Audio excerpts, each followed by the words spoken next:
Hello and welcome to my Apple&Milk&Tea overview.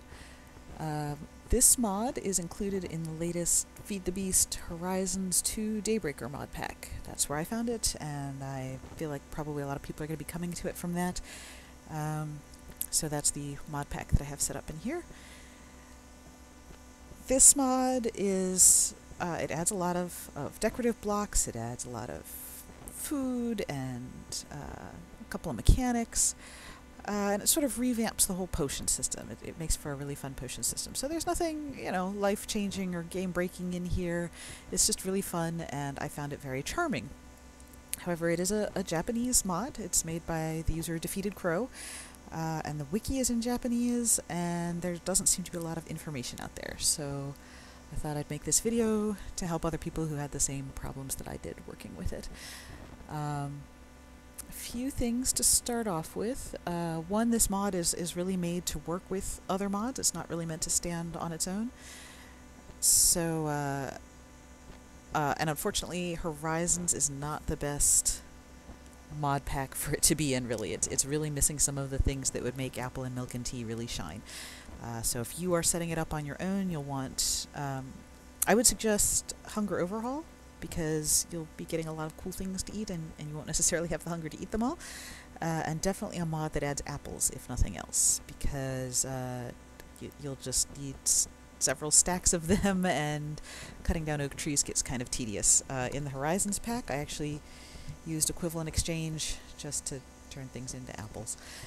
So there's that. If you could also have a mod pack that adds other foods, like nuts and fruits especially, you can do a lot of fun things with Apple&Milk&Tea. You can do a lot of the more advanced liquors and foods and things like that. So that's definitely worth it. And there are a few things that don't integrate perfectly with other mods, even though it is meant to work with them, so I'll try to point a few of those out, of the ones that I've noticed at least. I will not be going over recipes in these videos. You have any eye, I have any eye. We can all look everything up. You don't really need me to tell you what's in it. If you just type in Apple&, it will show you every item that is added by the mod. I will very quickly mention these compression blocks, which is a type of block that it adds. So, in vanilla Minecraft, you can craft together 4 or 9 of an item to make a block of that item. This mod adds a ton of those, especially for food and resources and things like that. And they make really cool decorative blocks. Some of them you can interact with, so they're mostly just a lot of fun. I definitely recommend playing with them, trying them out, and seeing what they all do. That is it for our introduction. We'll go over the flora and fauna that is added by Apple&Milk&Tea. So the very first thing is obviously the yuzu tree. This is the basis of a lot of things that are added to this mod. These trees are pretty common, and when you cut them down, they'll make just a ton of saplings, so don't worry about them if you want to move them around or make a grove of them or whatever you'd like to do. They produce these yuzu fruits, which are sort of like a combination, like a grapefruit and a lemon had a baby. They're wonderful. They are not food in Minecraft. They are used to make other things. So you can make teas and jellies and candies, batteries, because we're all about the renewable power resources here. So you'll use them for a lot of things in this mod. And the second most important plant that's added is the tea tree. That's where you're going to get your tea leaves. Then there's the camellia tree and the cassis tree. The camellia I have not actually found in the wild. According to the wiki, it grows in cold and forest biomes, but again, I have not seen them. The cassis and the tea you find all over the place.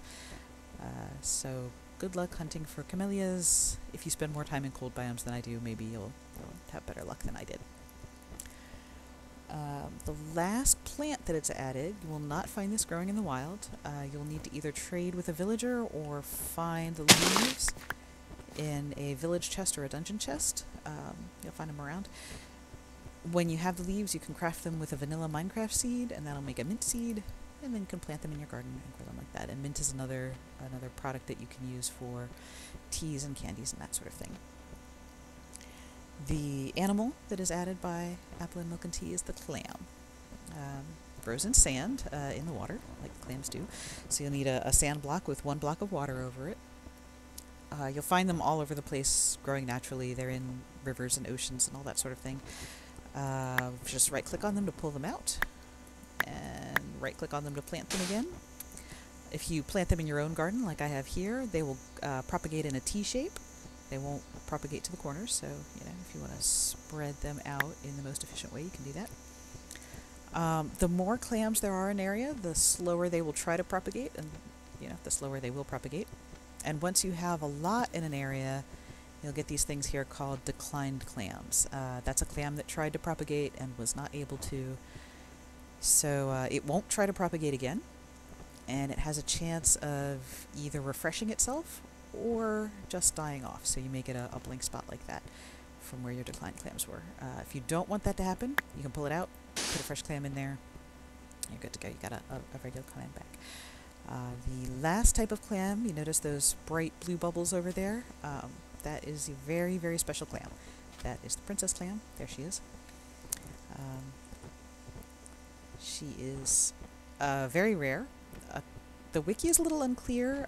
Maybe the fact that I'm using Google Translate because I don't speak Japanese, so I'm kind of going on machine translation and guesswork here. But from what I can gather, I think the actual probability is that when a declined clam would normally be created, there's a 5% chance that it will become a princess clam instead. And she is very pretty and pink and has a cute little crown on. She's used to make a lot of charms and endgame items from Apple&Milk&Tea. And if you put her in the sand, she will never decline. She'll stay there. She'll stay nice and healthy. She'll always be a princess, so you don't have to worry about that. And she'll make the clams around her propagate more quickly. So those are the clams. I'm going to put one more back in here. There we go. And I'm going to stop here. And then when I come back in the next video, we'll start talking about